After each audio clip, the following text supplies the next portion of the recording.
kita pada hari ini. Kita sungguh bersyukur bahwa penyertaan Tuhan selalu ada untuk kita. Kita mau bahas setiap ibadah kita, ya walaupun kita di rumah beribadah secara online, tapi kita tetap bersyukur sama Tuhan. Dan kita mau beribadah bersama-sama, kita akan pujikan satu pujian. Kita akan bahas segenap hati kita sama Tuhan. Kita mau bahas setiap pujian kita sama Tuhan pada hari ini. Mari cari posisimu yang nyaman. Mari kita akan datang kepada Tuhan. Kita bersyukur sama Tuhan. Biarlah setiap kemuliaan hanya bagi nama Tuhan. Kita memujikan satu pujian bagimu, pujian hormat dan kemuliaan. Datang padamu. Kita datang pada hadirat Tuhan pada hari ini. Haleluya Yesus, haleluya.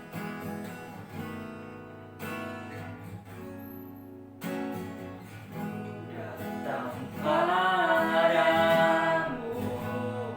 Nambah setiap pujian kami. pujianku hanya kekuatan hadirat.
dalam hidup kami.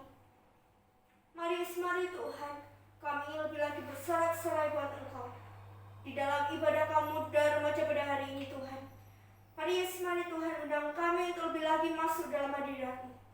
Kami serahkan untuk ibadah ini Tuhan dari awal pertengahan hingga akhirnya ke dalam nama Tuhan Yesus Kristus. Haleluya. Amin. Ya, shalom kamu dan remaja. Shalom. Shalom. Ya, anak muda. Oi, ya. Anak muda. Oi, ya. Biar kita tetap semangat ya teman-teman semuanya. Kita akan lebih lagi bersorak-sorai buat Tuhan. Kita akan pujikan satu pujian dari utara ke selatan. Biar nama Tuhan semakin dimuliakan.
Biar Tuhan yang merapi kami.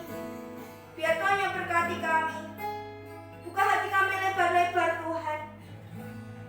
Biar kami boleh merasakan setiap hadirat-Mu melalui firman Tuhan. Berkati untuk Mas Yuda yang kami menyampaikan firman-Mu. Biar Tuhan yang berkati, Tuhan yang urapi Tuhan. Mari Tuhan, segarkan kami. Penuhi kami dengan kuasa-Mu Tuhan. Mari Tuhan, kami mendengarkan setiap firman-Mu. Biar Tuhan berkati ibadah kamu dan remaja ini Tuhan. Kami serahkan semua ini ke dalam tangan kuasa-Mu. Biar kami jadi anak-anak-Mu yang seru dengan kehendak-Mu saja Tuhan. Hanya di dalam nama Tuhan Yesus, haleluya. Amin. Shalom semuanya ya.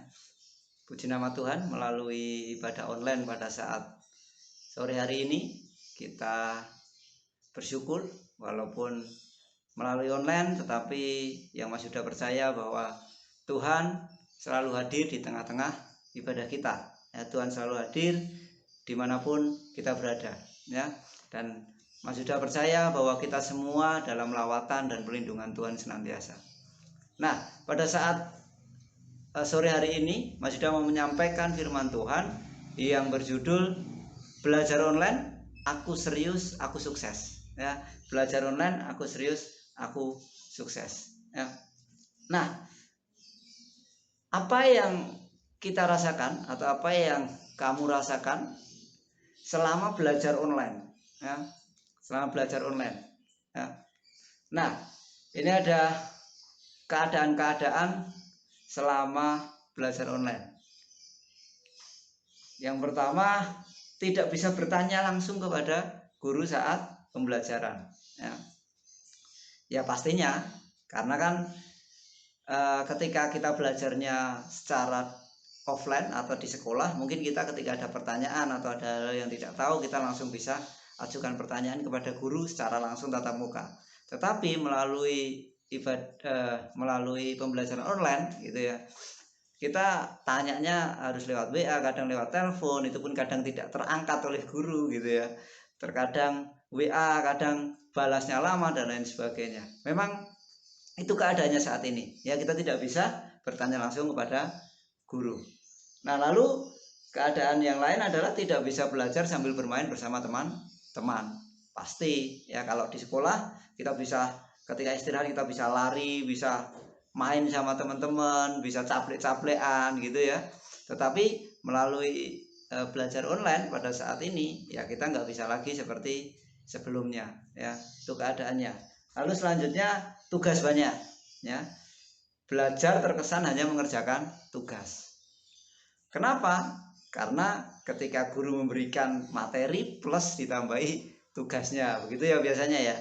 Nah, dan itu tuntutannya kita harus kerjakan mungkin, tetapi ada guru juga yang di sekolah masing-masing ada yang guru memberikan materi plus tugas, lalu dikasih jeda waktu untuk mengerjakannya mungkin 3 hari atau 4 hari begitu. Tetapi ada juga yang mungkin hari itu juga atau jam pelajaran itu juga diselesaikan tugasnya. Ada juga yang guru mungkin hari ini memberikan materi, hari besoknya pertemuan selanjutnya memberikan tugas dan seterusnya. Atau kadang melalui kelas online, melalui Google Meet dan lain sebagainya. Nah, itu keadaannya. Lalu selanjutnya orang tua tidak mendampingi. Ya mungkin ada yang didampingi, tetapi ada juga yang tidak didampingi ya. Dan tidak dapat uang jajan ya. Atau mungkin enggak mas, aku dapat uang jajan, oh ya puji Tuhan ya. Tapi kalau selama belajar online di rumah atau pembelajaran jarak jauh atau PJJ atau daring, mungkin ada yang tidak dapat uang saku, dapatnya cuma makan di rumah gitu ya. Sedangkan dulu kalau di sekolah dapat uang saku ya, untuk makan dan lain, untuk jajan dan lain sebagainya. Nah, lalu selanjutnya keadaannya juga ngerjain tugas. Ini enaknya ya, salah satu enaknya adalah ngerjain tugas sambil makan atau minuman atau sambil rebahan gitu ya. Nah, sedangkan di sekolah enggak, kalau waktunya belajar di kelas, waktunya jam pelajaran, ngerjain tugas ya kerjakan tugas begitu. Walaupun ada mungkin beberapa guru yang memberikan kelonggaran, silahkan kalau mau minum dulu silahkan minum begitu. Kalau mau ngabisin makanan dulu silahkan ngabisin makanan. Tetapi kalau di rumah kita belajar online, ketika kita mengerjakan tugas ya kita sambil ngemil gitu, kerjakan tugas sambil minum, entah itu minum jus, entah minum apa gitu ya. Sedangkan di dalam pelajaran Mas Yuda sendiri sebagai guru juga ketika belajar meeting pun kelas online melalui Google Meet, Mas Yuda memberikan kelonggaran untuk sambil minum bebas ya. Mau minum air putih silahkan, mau minum jus silahkan, mau minum kopi, mau minum susu, yang penting jangan minum alkohol ya. Nah oke. Selanjutnya keadaan yang lain adalah kita bisa ngerjain tugas sebelum mandi ya. Kita bisa belajar sebelum mandi ya. Banyak dari kalian yang pasti ketika sebelum istilahnya sebelum mandi sudah harus kelas online, sebelum mandi harus sudah ada materi yang harus dipelajari.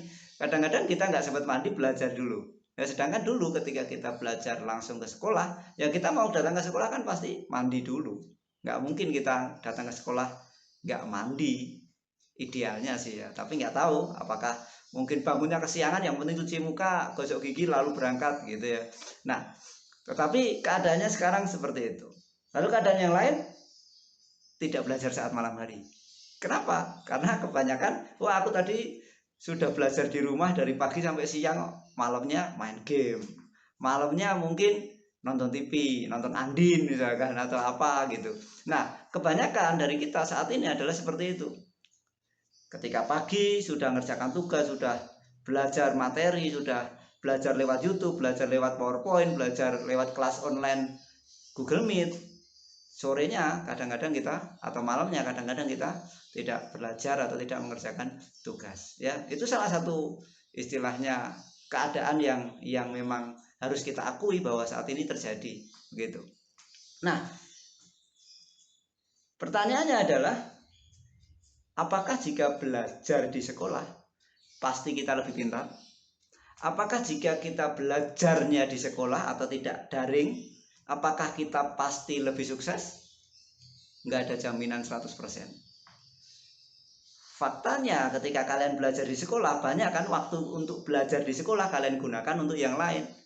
Untuk main sama teman-teman, untuk ngobrol sama teman, gosip, gibah sana, gibah sini, kadang untuk jajan ke kantin, kadang untuk sepak bola di lapangan, ya toh? Kadang untuk ngusilin teman, kadang bikin TikTok dan lain sebagainya. Nah kadang-kadang kita merasa bahwa saat ini kondisinya ketika harus belajar melalui online, ketika harus PJJ atau pembelajaran jarak jauh atau daring ini, kadang-kadang kita berpikiran bahwa oh ini merusak bangsa, oh ini merusak nanti masa depan saya, oh membuat saya tidak pintar, membuat saya bodoh dan lain sebagainya. Padahal belajar di sekolah pun harus kita akui bahwa kadang-kadang kita nggak serius, kadang-kadang kita nggak sungguh-sungguh ketika belajar di sekolah ya. Nah oleh sebab itu tidak ada jaminan 100% ketika kalian belajarnya secara offline ataupun online, keberhasilan kalian 100% nggak ada. Nggak ada jaminan di sana. Yang menjamin keberhasilan kita hanya Tuhan Yesus. Yes, setuju. Selain itu juga apa? Dari dalam diri kita sendiri. Entah itu belajarnya online ataupun offline, ketika kita serius dan bertanggung jawab atas apa yang telah diberikan kepada kita, ya kita pasti akan sukses. Tetapi kalaupun belajarnya secara offline tetapi tugas-tugas nggak pernah dikerjakan, materi yang diberikan di depan oleh guru kalian nggak pernah istilahnya terima dengan baik, kalian malah asik ngobrol dengan teman-teman, ya percuma, ilmu itu nggak akan pernah masuk dan kalian nggak akan pernah jadi pintar. Tetapi ketika mungkin saat ini kondisinya online, justru kalian bisa belajar melalui guru yang di luar sekolah kalian. Guru di luar sekolah apa? Misalkan melalui orang tua, mungkin yang didamping oleh orang tua, melalui YouTube, tutor-tutor YouTube yang sering kita lihat, melalui website, melalui PowerPoint dan lain sebagainya. Kita bisa belajar dengan serius dan bertanggung jawab dengan apa yang diberikan oleh guru. Mungkin kita justru lebih pintar daripada kita belajar di sekolah ya. Karena faktanya memang banyak juga orang-orang yang di luar sana ketika mungkin di sekolah biasa-biasa aja, nggak pinter-pinter amat gitu, sekolah rankingnya ya tengah-tengah gitu ya, las-lasan begitu, tetapi ternyata dia jadi orang hebat, jadi orang sukses, jadi orang berhasil ya, padahal di sekolahnya biasa-biasa aja gitu. Nah artinya pada saat ini ketika kita memang diizinkan untuk belajar online, ya kita serius bertanggung jawab apapun tugas yang diberikan oleh guru kepada kita dan materi apa yang diserahkan kepada kita, ya kita pelajari dengan baik, kita meresponi dengan baik. Ada yang tidak tahu, kita bisa cari tahu dari guru yang lain, artinya dari YouTube, dari website, dari apapun itu. Ya kita akan menjadi orang yang pintar, menjadi orang yang berhasil di kemudian hari. Ya. Nah, saat ini kita mau belajar dari Daud. Bagaimana Daud bisa mengalahkan Goliat? Padahal dia tidak pernah belajar perang, padahal dia nggak pernah istilahnya mengikuti istilahnya kalau di Korea itu ada wajib militer begitu. Tetapi bagaimana dia bisa melawan Goliat, bisa mengalahkan Goliat? Padahal orang-orang yang wajib militer, katakanlah begitu ya, yang dia ahli perang pun takut orang-orang Israel itu, tentara-tentara Israel itu.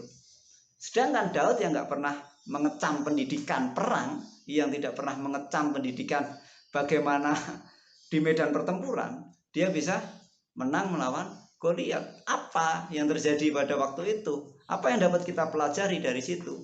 Mungkin Daud ketika kita belajar di sekolah minggu dulu, cerita tentang Daud dan Goliat, ya kita ini cerita sekolah minggu nih gitu. Tetapi ternyata sampai saat ini remaja, bahkan nanti ke depan sampai kalian dewasa, ternyata Alkitab itu bukan hanya cerita-cerita sekolah minggu saja, tetapi kita bisa mengambil setiap inti daripada cerita-cerita itu untuk dijadikan, ini loh motivasi buat saya, ini loh cambukan buat saya mungkin, ini teguran buat saya, dan lain sebagainya. Karena firman Tuhan itu bukan hanya untuk anak-anak sekolah minggu, tetapi firman Tuhan itu bisa untuk menguatkan, menasehati, menegur, dan lain sebagainya.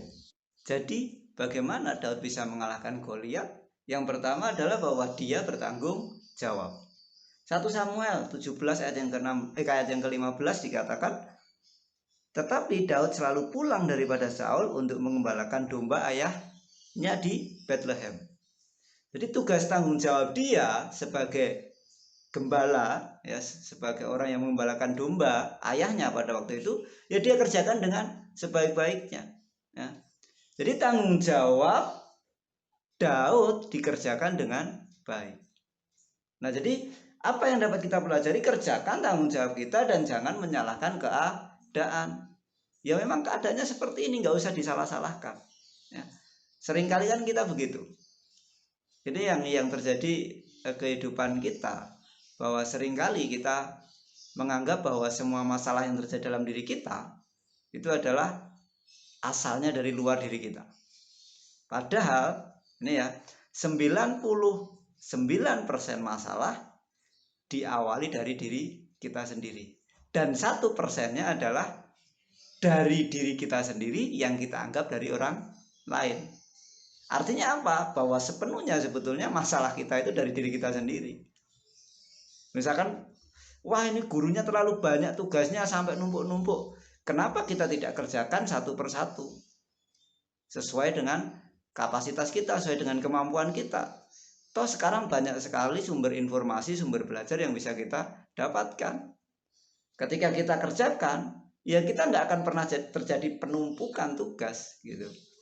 Nah, banyak kan siswa mengatakan, gurunya banyak sekali tugasnya sampai nggak bisa ngerjakan, setiap minggu ada tugas dan lain sebagainya. Padahal kalau kita mengerjakan tugas itu, ya misalkan satu tugas kita bisa kerjakan dengan rutin, ya pasti selesai.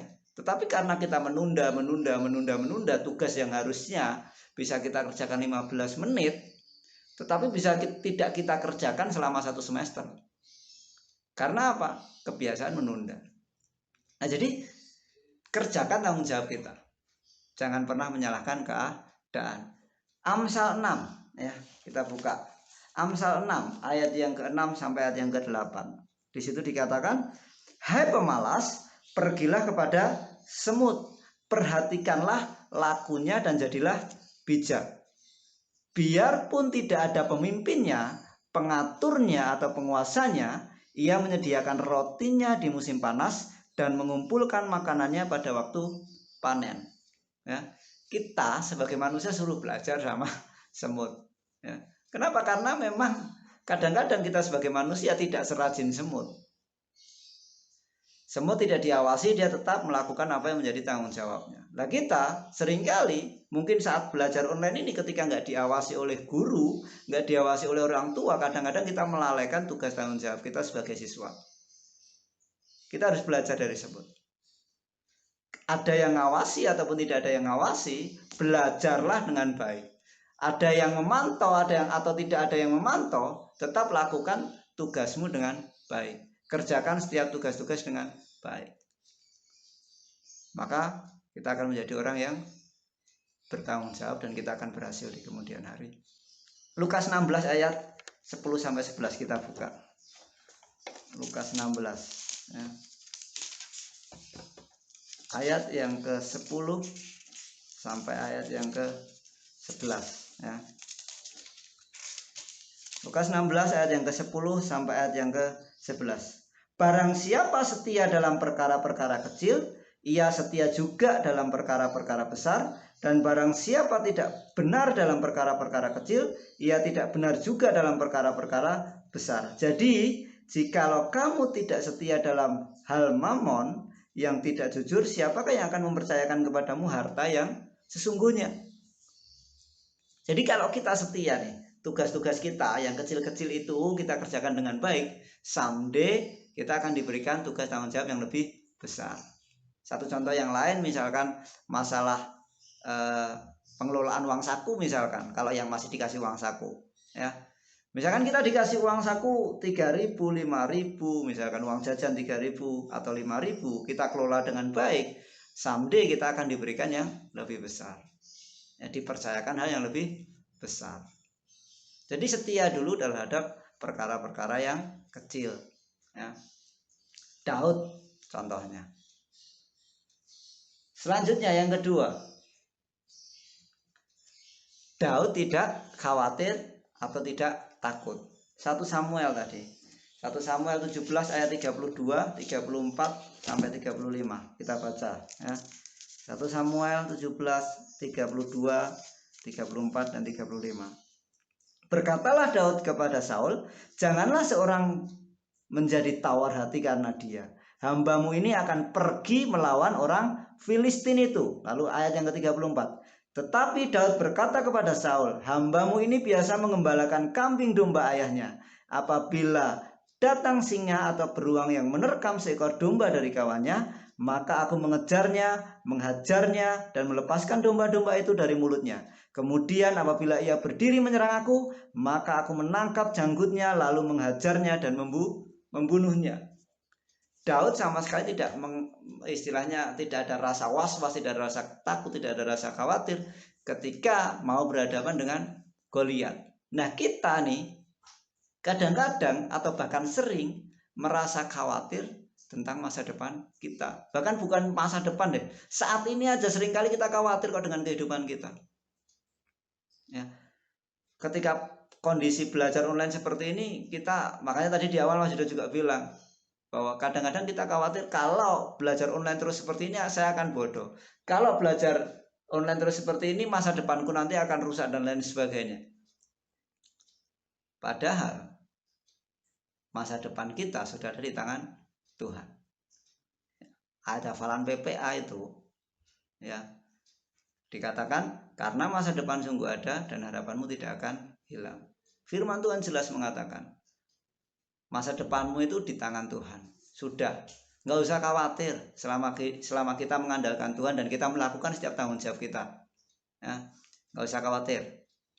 Karena rancangan Tuhan juga rancangan damai sejahtera loh, Yeremia bilang. Ya. Tapi kalau kita masih khawatir, masih kita takut, berarti kita tidak mengandalkan Tuhan. Kita masih ragu dengan iman kita. 1 Petrus 5 ayat yang ke-7 kita baca. 1 Petrus 5. 1 Petrus 5 ayat yang ke-7. Di situ dikatakan, serahkanlah segala kekhawatiranmu kepadanya, sebab ia yang memelihara kamu. Maksudnya mau tegaskan, serahkan semua hal, termasuk hidupmu, kepada Tuhan. Karena dia yang memelihara kita.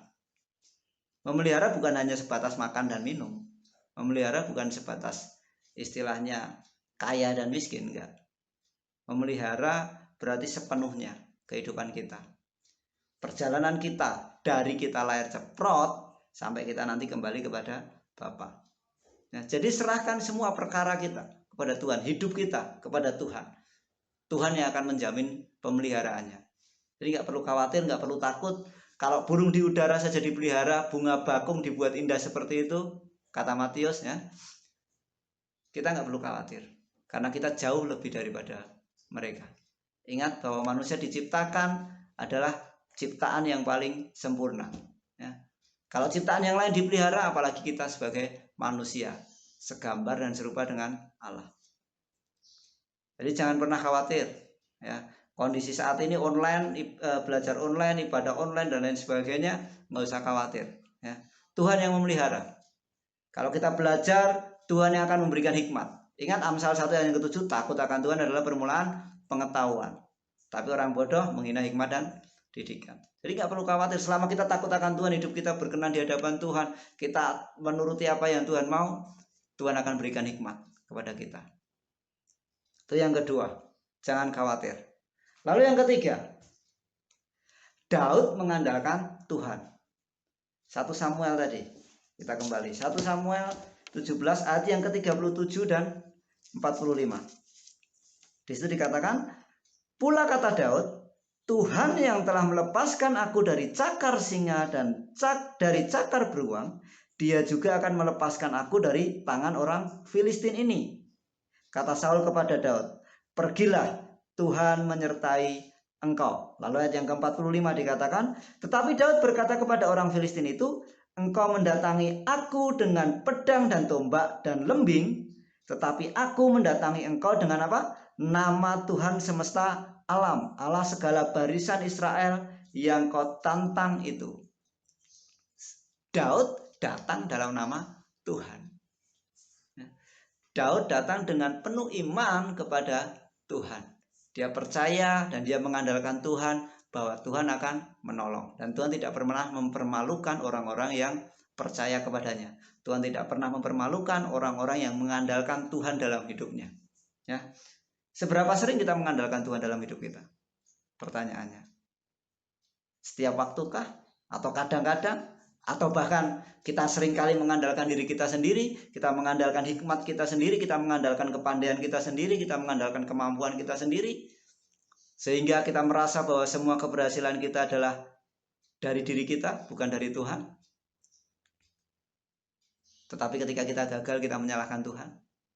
Ketika kita dalam kondisi yang tidak baik, kita mengalahkan Tuhan. Ketika kita berada kondisi di bawah, kita menyalahkan Tuhan. Saya rasa seringkali kita menjadi orang yang egois dan merasa diri kita adalah orang yang superior, padahal kita nggak ada apa-apanya kalau kita nggak mengandalkan Tuhan dalam kehidupan kita.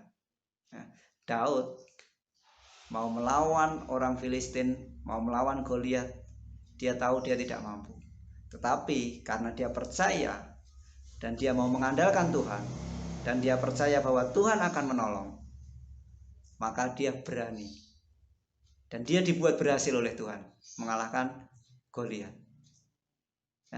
Nah, dalam kehidupan kita mungkin kita merasa juga kadang-kadang bahwa semuanya tidak mungkin. Tetapi ketika kita mengandalkan Tuhan, semuanya jadi mungkin. Ketika kita mengandalkan Tuhan, maka Tuhan akan buat perkara-perkara yang besar dalam kehidupan kita. Yeremia 17 ayat 17. Ayat 7, Yeremia 17 ayat yang ke-7. Ya, kita buka. Yeremia 17 ayat yang ke-7. Di situ dikatakan, diberkatilah orang yang mengandalkan Tuhan, yang menaruh harapannya pada Tuhan. Diberkati semuanya, semua hal, aspek kehidupan kita diberkati. Entah itu masalah ekonomi kita, masalah masa depan kita, masalah pendidikan kita, dan lain sebagainya. Masalah keluarga mungkin. Semua akan diberkati dan ditolong oleh Tuhan. Ya. Andalkan Tuhan dalam kehidupan kita. Closingnya adalah, penutupnya adalah, online maupun offline bukanlah masalah. Yang masalah adalah jika saya tidak bertanggung jawab, takut, dan tidak mengandalkan Tuhan, itu yang menjadi masalah. Mau offline, mau online pembelajaran, mau di sekolah atau mau daring, itu bukan masalah. Yang masalah ketika kita tidak bertanggung jawab, ketika kita merasa takut dan khawatir tentang masa depan kita, tentang kehidupan kita, dan kita tidak mengandalkan Tuhan tetapi mengandalkan diri kita sendiri. Itu yang menjadi masalahnya. Jadi renungkan itu. Mari kita berdoa.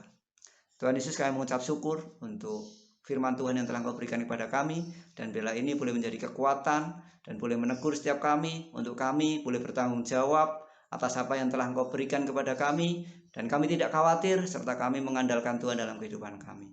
Terima kasih Bapa, Engkau berkati setiap anak-anak-Mu yang telah mendengarkan firman Tuhan pada saat sore hari ini. Dan di dalam nama Tuhan Yesus kami berdoa dan bersyukur. Amin.